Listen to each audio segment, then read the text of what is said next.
One look at the news can remind us how much suffering there is in the world. It hardly takes one look beyond the edge of our nose to remind us how much suffering there is in the world. That being said, the potential for happiness is always present with everybody. Always. I'll read an excerpt from a book called 10 Universal Principles by Robert J. Spitzer. He talks about happiness. He talks about 4 levels of happiness. Each of the 4 levels of happiness pertain to different human desires that we all have. All humans have these desires. Level 1 happiness pertains to our desire for physical pleasure, for food, drink, sex, etc. Level 2 happiness pertains to our desire for ego gratification, to be liked, to be appreciated, etc.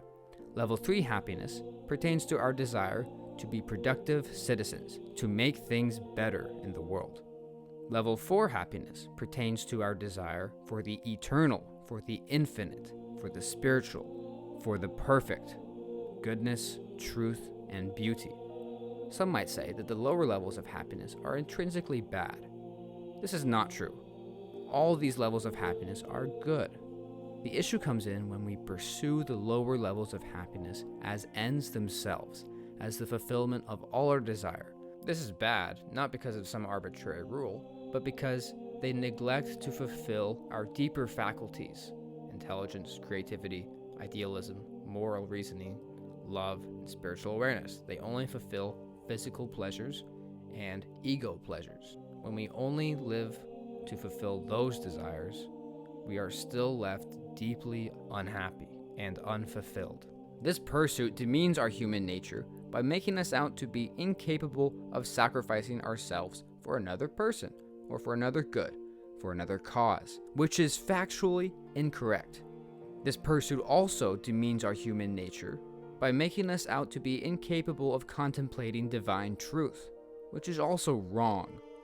We all desire goodness, truth, and beauty that is infinite, and that is eternal, that fulfills all our desire. Obviously, we desire it.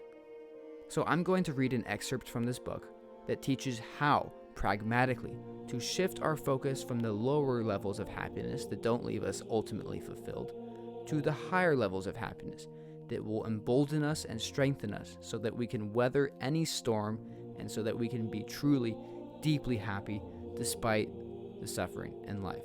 Here we go. Unfortunately, making level 3 and level 4 a dominant identity is not as easy as simply making a choice. We have to allow ourselves to be at home with that choice and then allow that choice to become habitual so that we do not have to think about it all the time.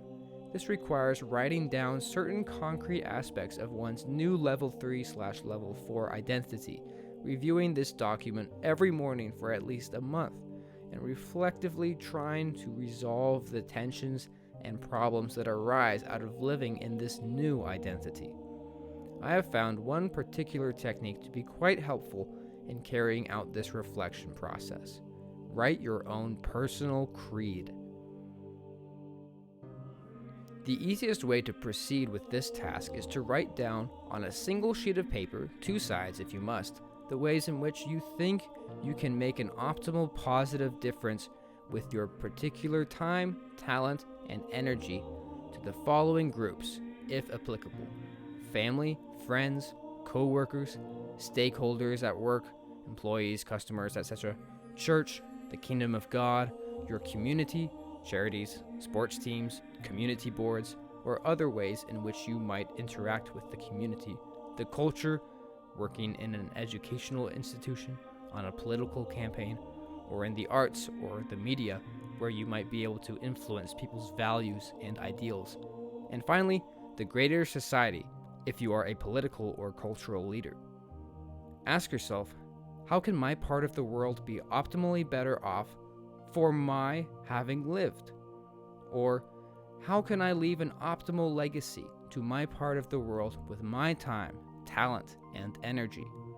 These questions take our attention away from who has more comparative advantage, for example, who is more or less intelligent, and instead put the focus on how we can use our intelligence, status, talents, energy, and time to make the world optimally better for our having lived. After completing this creed, conclude with the words, "For this I came." This statement makes the list more than a set of aspirations and transforms it into a life purpose or identity statement.